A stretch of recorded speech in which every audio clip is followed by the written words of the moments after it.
It's Ramadan, so I want to tell you how my family and I got almost arrested in Ramadan. And if you don't know what Ramadan is, it's basically 30 days where Muslims abstain from eating or drinking from sunrise to sunset, and then, they go ham at night. That's really it. Well, actually, there's a lot more, but I'm not going to go into it. But basically, every morning, like sunrise, you wake up like an hour before and you kind of like fuel up. Like you load up on food, water, whatever, right?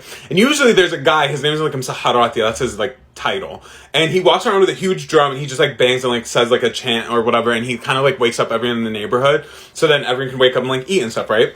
So usually I wake up to him. This time my grandpa woke me up because he called the entire top floor at like 3 a.m. being like, is anyone awake? Lock your doors, blah, blah. I was like, excuse me, what? So I pick up the phone and I was like, what do you mean lock the doors? What's going on? And he was just like, is everyone like locked in? And I was like, what do you mean? He was just like, go check. I was like, okay. So I go check. I come back. I was like, okay, everyone's like, close doors. Everyone's inside. And he was just like, okay, I'm going to need you to come downstairs. But before you do, are your cousin's BB guns still upstairs? And I was like, yeah. And he was just like, okay, I need you to get your most realistic ones, like maybe 2 of them. I was like, why? He was like, there's a harami in the house. I was like, excuse me? Harami means burglar. I was like, what do you mean? There's a, like, why did you give me this old story before you said that? Like, what do you mean? So I was just like, okay, like, do you want me to lock upstairs? He's like, no, come downstairs. I was like, bro, I'm 13. What do you mean? And I was like, okay. I was like, me and him, we were the only boys in the house. Everyone else was like literally under the age of 10. So I was just like, fuck.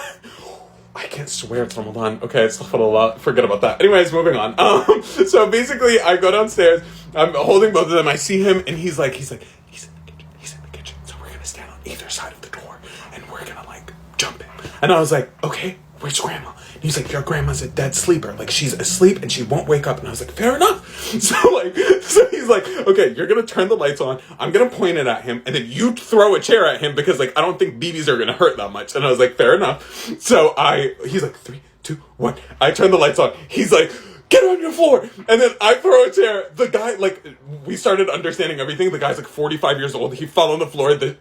Honestly, the chair, it broke in a cartoonish way. It was made out of wood and it was like on its last, leg. No pun intended. And it broke apart. So my grandma, I guess, woke up from that. She comes outside and she comes to the kitchen. She's like, what's going on? And we're like, there's a burglar. There's a harami. My grandma looks at her and she's like, huh? She's like, that's not a harami. That's some Saharati. And I was like, who's Msaharati? And she's like, he's the guy with the drum that comes outside every day. The guy stands up and he's just like, guys, you have a sign outside that says, please welcome in for dates and water. So I came in thinking that's what's going on. We were like, the lights were off, and he was just like, I thought it was ambiance. I was like, what? So we called the cops and they almost arrested us, but we explained everything, so we're fine.